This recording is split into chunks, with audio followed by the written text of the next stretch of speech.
بہرحال اس آیت میں اللہ تبارک و تعالی نے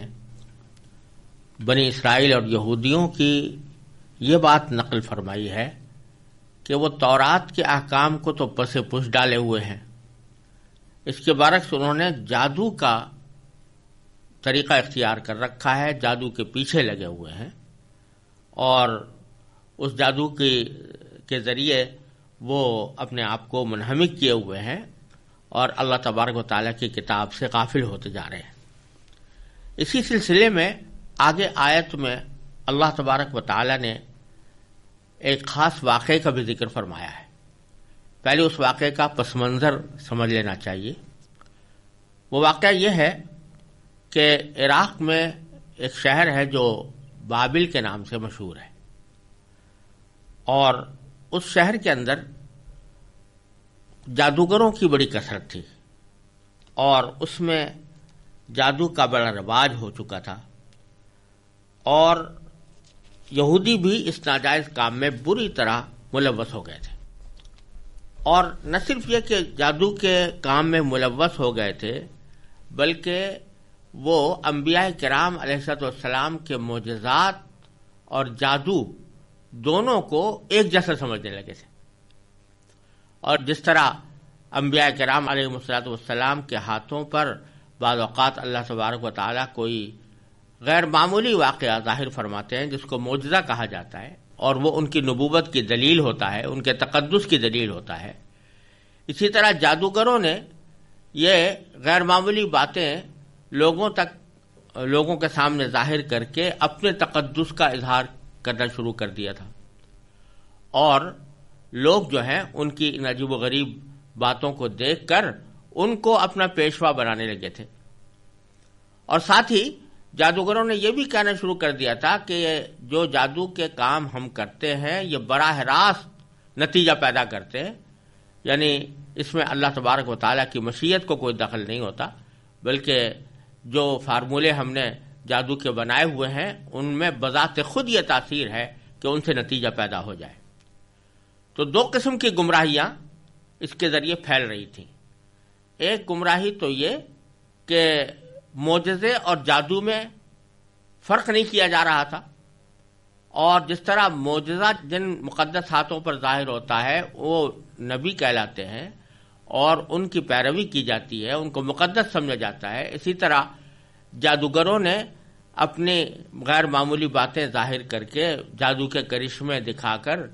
لوگوں کو اپنے مقدس ہونے کا یقین دلانا شروع کر دیا تھا، اور لوگ جو ہیں ان کے پیچھے لگ رہے تھے۔ اور دوسری خرابی یہ پیدا ہو رہی تھی کہ جادو کو بذات خود مؤثر سمجھا جا رہا تھا۔ انبیاء کرام علیہم السلام نے ان کو جادو سے منع کیا، خاص طور سے یہودیوں کو، کہ یہ جادو جو ہے کوئی ایسی چیز نہیں ہے کہ جس کے پیچھے پڑا جائے، یہ ایک بری بات ہے، اور ساتھ میں جادوگروں کو مقدس سمجھنا یہ اس سے بری بات ہے، اور ان کو معجزے کی طرح مقدس سمجھنا اور ان کو دینی مقتدا بنا لینا یہ اور زیادہ خراب بات ہے۔ اور ساتھ ہی یہ بھی کہ اس جادو کو تم نے جو مؤثر بالذات سمجھا ہوا ہے کہ یہ بتاتے خود ان سے نتیجہ پیدا ہوتا ہے، اللہ تعالیٰ کی مشیت کے بغیر تو کچھ بھی نہیں ہو سکتا، تو یہ بھی ایک غلط بات ہے۔ انبیاء کرام علیہ السلام ان کو منع کرتے تو وہ لوگ انبیاء کرام کی بات مانتے نہیں تھے۔ دو وجہ سے نہیں مانتے تھے۔ ایک تو یہ کہ انبیاء کرام علیہ السلام کی باتوں سے ان کی اپنی نفسانی خواہشات کی تردید ہوتی تھی، اور ان کے نفسانی خواہشات کے خلاف تھی ان کی بات، اور دوسرے اس وجہ سے کہ اب یہ بکثرت ایسا ہوتا ہے کہ لوگ یہ کہہ کر دینی پیشواؤں کی باتیں ٹال دیتے ہیں کہ یہ لوگ جس چیز پر تنقید کر رہے ہیں اس کو جانتے تو ہیں نہیں، اور اس کے اوپر تنقید کر رہے ہیں، اس کی تردید کر رہے ہیں۔ تو انبیاء کرام علیہ السلام معجزات تو دکھاتے تھے، لیکن جادو کے فارمولے ان کو معلوم نہیں تھے، اور جادو کس طرح عمل کرتا ہے اس کا طریقہ بھی ان کو معلوم نہیں تھا، اس واسطے کہ یہ علم ہی غلط ہے اور ناجائز کام ہے۔ تو انبیاء کرام علیہ السلام کو اس کا کچھ علم نہیں تھا۔ تو اب اگر لوگوں کے سامنے یہ کہتے کہ تم جو جادو کر رہے ہو یہ ناجائز کام ہے اور بعض اوقات انسان کو کفر تک پہنچا دیتا ہے، تو ان کا ٹکا سا ایک جواب یہ ہوتا کہ آپ تو خود جانتے ہی نہیں کہ جادو ہوتا کیا ہے اور جادو سے کس طرح نتائج پیدا ہوتے ہیں، لہذا جب آپ جانتے نہیں تو پھر آپ کو اس کے خلاف کچھ کہنے کا حق بھی نہیں ہے۔ اللہ تبارک و تعالی نے اس صورتحال میں لوگوں کی اصلاح کے لیے بھی اور لوگوں کے امتحان کے لیے بھی 2 فرشتے انسانی شکل میں دنیا کے اندر بھیجے اور بابل میں وہ مقیم رہے۔ ان دونوں فرشتوں کا نام ہاروت اور ماروت تھا۔ ان کو اللہ تبارک و تعالی نے سب کچھ سکھا دیا تھا کہ جادو کے فارمولے کیا ہوتے ہیں اور کس طرح وہ لوگ اس کو آزماتے ہیں، کس طرح اس سے عمل کیا جاتا ہے، یہ ساری باتیں ان کو سکھا دی تھی۔ ان فرشتوں نے آ کر انسانی شکل میں آ کر لوگوں کو خبردار کرنا شروع کیا کہ تم جس قسم کے جادو میں مبتلا ہو، یہ جادو کوئی شریعت کا تقاضا نہیں ہے اور یہ گناہ کا کام ہے اور بعض اوقات انسان کو کفر تک پہنچا دیتا ہے، اور اس کو غلط استعمال اگر کرو گے تو دوہرا گناہ ہے، ایک تو جادو کرنے کا گناہ اور دوسرے اس غلط نتیجہ پیدا کرنے کا گناہ۔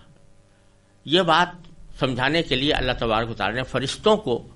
انسانی شکل میں بھیجا، اور ان فرشتوں نے انسانی شکل میں آ کر کچھ معجزات دکھائے جس کے نتیجے میں لوگ مان گئے کہ یہ واقعی اللہ تعالیٰ کے بھیجے ہوئے فرشتے ہیں۔ اب وہ جب جادو سے لوگوں کو منع کرتے تو کوئی یہ نہیں کہہ سکتا تھا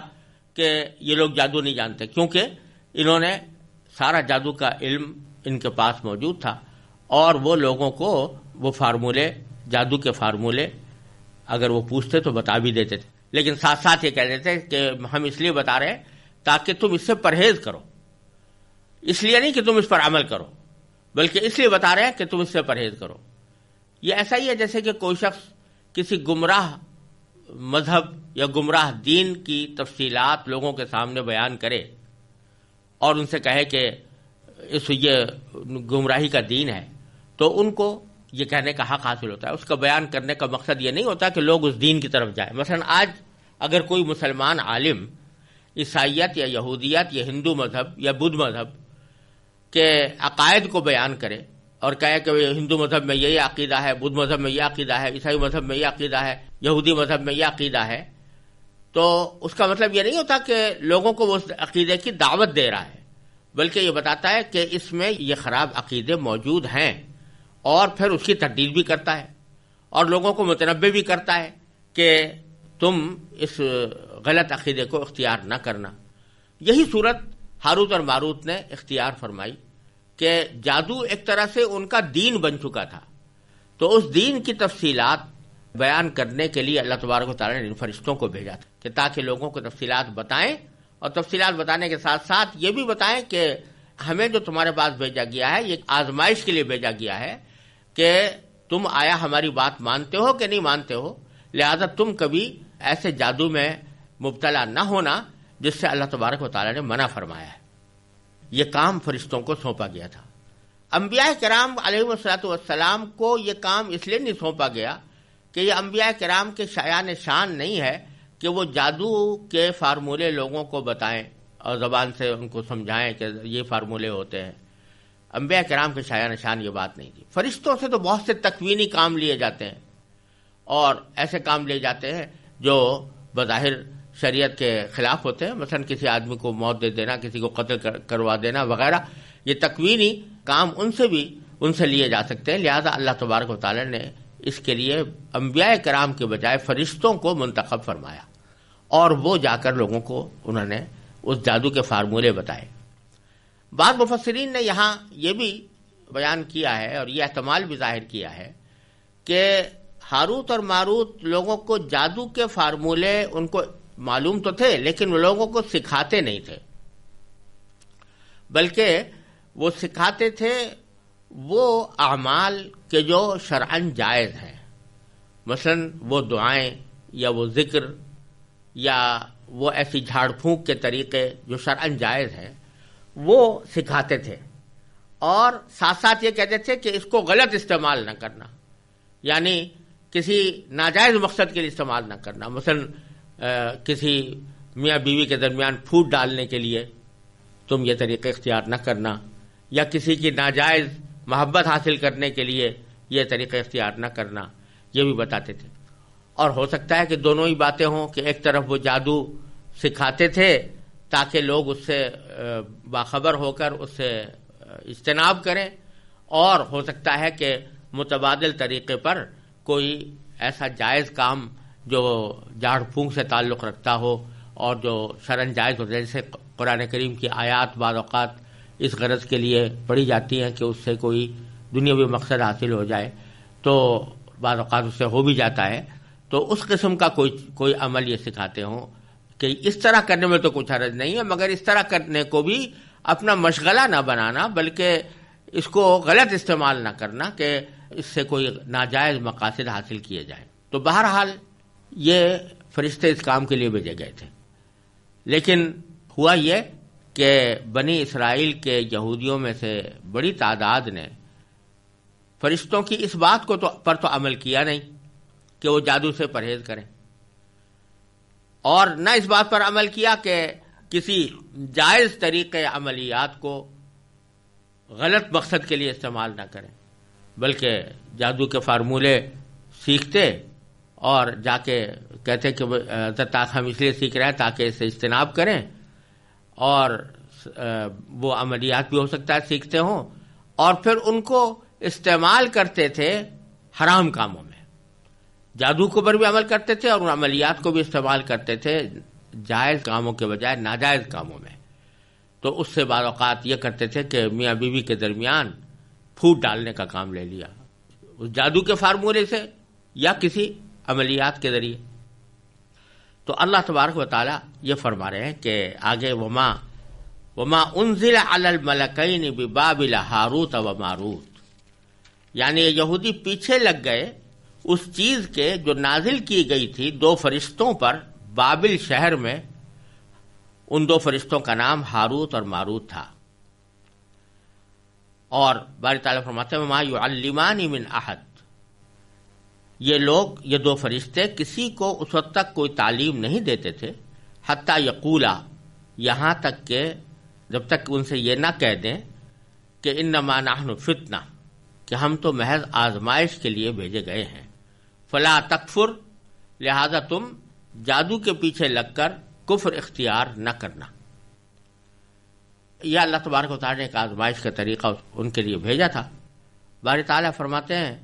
کہ فَيَتَعَلَّمُونَ مِنْهُمَا مَا يُفَرِّقُونَ بِهِ بَيْنَ الْمَرْءِ وَزَوْجِهِ، فَيَتَعَلَّمُونَ مِنْهُمَا، یہ لوگ پھر بھی ان دو فرشتوں سے وہ چیز سیکھتے تھے کہ ما يُفَرِّقُونَ بِهِ، جس کے ذریعے وہ تفریق پیدا کر دیں، پھوٹ ڈال دیں، بین المرء وزوجہ، کسی مرد اور اس کی بیوی کے درمیان۔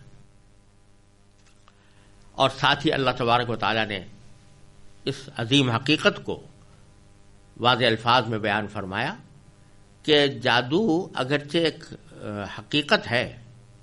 اور اس کے کچھ اثرات ظاہر بھی ہوتے ہیں، اگرچہ وہ شاید اللہ تعالیٰ نے منع کر رکھا ہے اس کے اوپر عمل کرنے سے، لیکن اس سے جو اثرات ظاہر ہوتے ہیں وہ اس لیے نہیں کہ جادو میں بذات خود یہ تاثیر یا بذات خود یہ طاقت ہے کہ وہ نتیجہ ظاہر کر دے،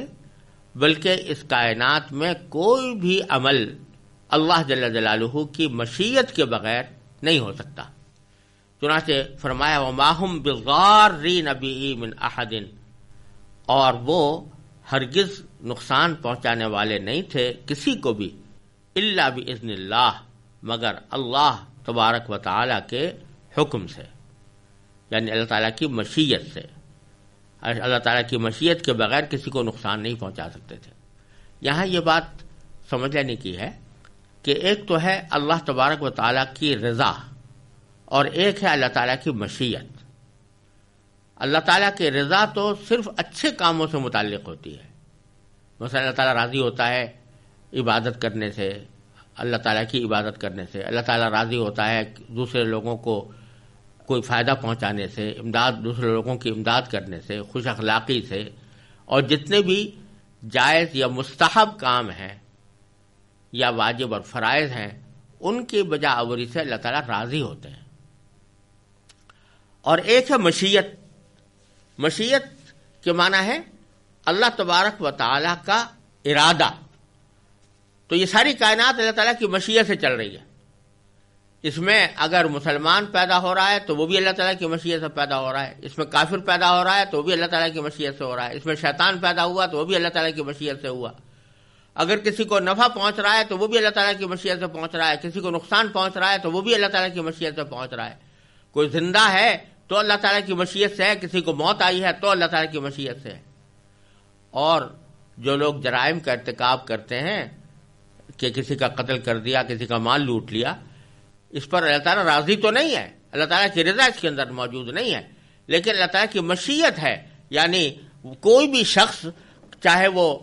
کتنا ہی بڑا طاقتور انسان کیوں نہ ہو، لیکن کسی دوسرے کو قتل نہیں کر سکتا جب تک اللہ تعالیٰ کی مشیت اس میں شامل نہ ہو. کسی کو نقصان نہیں پہنچا سکتا جب تک کہ اللہ تعالیٰ کی مشیت اس میں شامل نہ ہو. کیونکہ طاقت تو کسی میں بھی نہیں ہے اس کائنات میں سوائے اللہ تبارک و تعالیٰ کی طاقت کسی میں نہیں ہے. اللہ تبارک و تعالیٰ نے البتہ آزمائش کے لیے یہ فرمایا ہوا ہے کہ اگر تم یہ چیزیں گناہ ہیں، حرام ہیں، ناجائز ہیں، لیکن اگر تم اپنے ارادے سے یہ گناہ کرو گے یا کرنا چاہو گے تو ہم اپنی مشیت سے اس کو پورے تکمیل تک پہنچا دیں گے، اس کو وجود میں لے آئیں گے. یہ اللہ تعالیٰ کی مشیت ہے. تو اس لیے کسی کو بھی اس کائنات میں کوئی نفع یا کوئی نقصان اللہ تعالیٰ کی مشیت کے بغیر نہیں پہنچ سکتا. تو جو لوگ یہ سمجھتے ہیں کہ جادو کے اندر بذات خود یہ تاثیر ہے، مثال کے طور پر جادو میں کوئی یہ تاثیر ہے کہ کسی کو بیمار کر دے، جادو میں یہ تاثیر ہے کہ دلوں میں پھوٹ ڈال دے، تو جادو میں کوئی تاثیر نہیں ہے. لیکن یہ ایک سبب ہے. جیسے دوا ایک سبب ہوتی ہے، کسی مریض کو اگر دوا دی جائے تو دوا میں بذات خود کوئی تاثیر نہیں ہوتی کہ وہ کسی کو شفا دے دے یا کسی کو صحت مند کر دے، لیکن دوا کو اللہ تعالیٰ نے ایک سبب بنایا ہے، ایک ذریعہ بنایا ہے. اس دوا کو جب استعمال کیا جاتا ہے، ذریعے کو اور سبب کو استعمال کیا جاتا ہے، تو جب اللہ تعالیٰ چاہتے ہیں تو اس ذریعے کو مؤثر بنا دیتے ہیں اور اس سبب کے اندر تاثیر پیدا فرما دیتے ہیں، اور اللہ تعالیٰ کی مشیت سے اس کے وہ مؤثر ہو جاتی ہے، اس سے وہ مطلوبہ نتیجہ حاصل ہو جاتا ہے. تو یہی معاملہ جادو کا بھی ہے کہ جو لوگ جادو کے ذریعے دوسروں کو نقصان پہنچاتے ہیں، یہ ہے سخت گناہ، بلکہ بعض اوقات اس انسان کو شرک اور کفر تک پہنچا دیتا ہے. لیکن اس جادو میں بذات خود تاثیر نہیں، یہ ایک سبب کا درجہ ہے. تو اس سبب کے ذریعے وہ نتیجہ اللہ تعالیٰ پیدا فرماتے ہیں، اپنی مشیت سے پیدا فرماتے ہیں.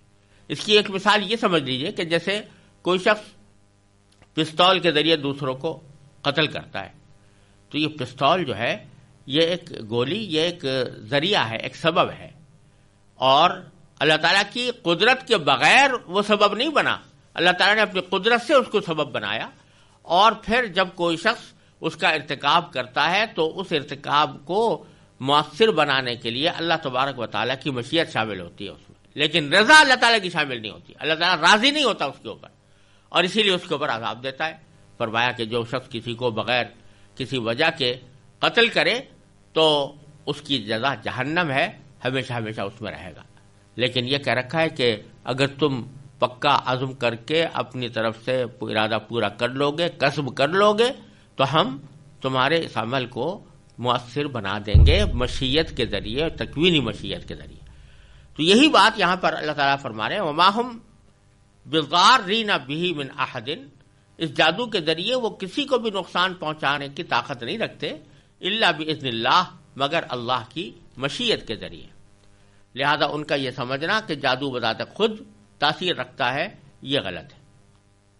پھر آگے فرمایا وَيَتَعَلَّمُونَ مَا يَضُرُّهُمْ وَلَا يَنفَعُهُمْ. یہ ہاروت اور ماروت سے وہ چیزیں سیکھتے تھے جو ان کو نقصان پہنچائیں اور نفع نہ پہنچائیں. یہ سارا ان کا طرز عمل اور اس کی خرابی بیان کرنے کے بعد اللہ تبارک و تعالیٰ فرماتے ہیں وَلَقَدْ عَلِمُوا، یعنی ان یہودیوں کو خوب معلوم تھا